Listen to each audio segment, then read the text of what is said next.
Today, in the 20th century, we've come so far, from capturing the first image of a black hole to exploring ways to make Mars habitable. But where did it all begin? All of this can be traced back to one pivotal moment, one single mission. Liftoff. We have a liftoff. 32 minutes past the hour.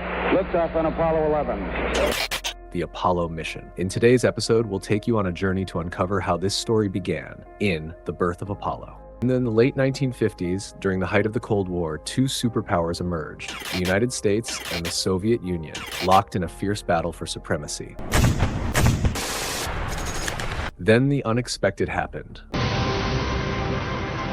On October the 4th, 1957, while the Americans were still finalizing their plans, Sputnik was launched. The Soviets shocked the world by launching the first artificial satellite, Sputnik, in 1957. Americans were stunned and eager to enter the space race. But how? On October 1st, 1958, they created the National Aeronautics and Space Administration, or NASA. However, before America could find its footing, the Soviets struck again.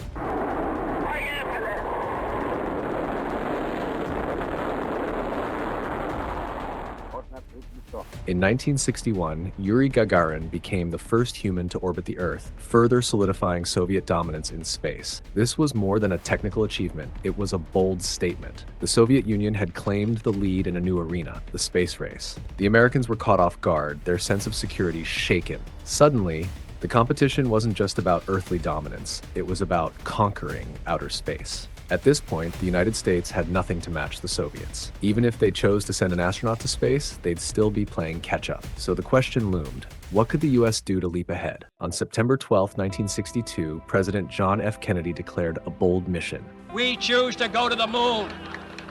We choose to go to the moon.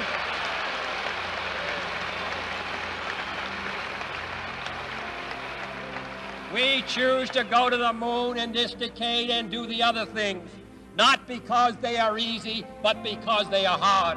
We choose to go to the moon. His vision gave birth to the Apollo program, a daring attempt not only to reach the moon, but to surpass the Soviets in the ultimate race to space. The Apollo program had its beginnings on July 28, 1960, when NASA announced it as a follow-up to Project Mercury, aiming for advanced, crewed missions to Earth's orbit. But everything changed when President John F. Kennedy delivered his historic speech, declaring the goal of landing a man on the moon before the decade was out. With this bold vision, the Apollo program evolved into humanity's most daring journey, a mission to conquer the moon. Kennedy's announcement of the Apollo mission sent shockwaves across the Soviet Union. Once dominant in space, they now faced a daunting challenge, a race not just for orbit, but for the moon. Scrambling to respond, the Soviets realized this was no longer a sprint, it was a marathon, and America was surging ahead. Scientists and engineers from across the nation came together, united by a single purpose. Blueprints were drawn, calculations refined, and materials tested. Over months of relentless effort, a dream began to take shape.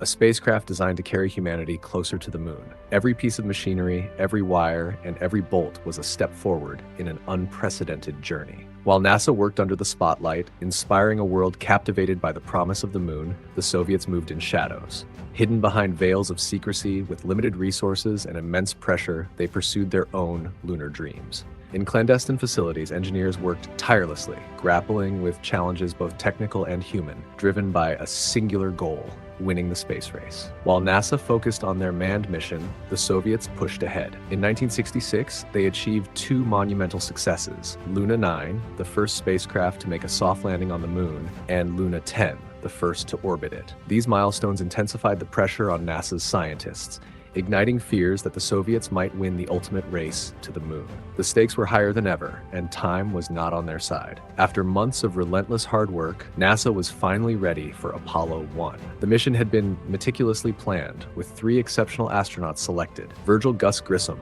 a veteran of the Mercury and Gemini programs; Edward H. White II, the first American to walk in space; and Roger B. Chaffee, a promising rookie eager for his first space flight. Together, they were tasked with testing the spacecraft, bringing humanity one step closer to the moon. NASA was ready. The world was ready. The Soviets had their eyes on this mission, watching closely as the race to space reached its peak. Everything was falling into place. The final test of the Apollo spacecraft before the moon mission was set. It was supposed to be a routine test, a simple run to ensure everything was ready. But on January 27, 1967, disaster struck.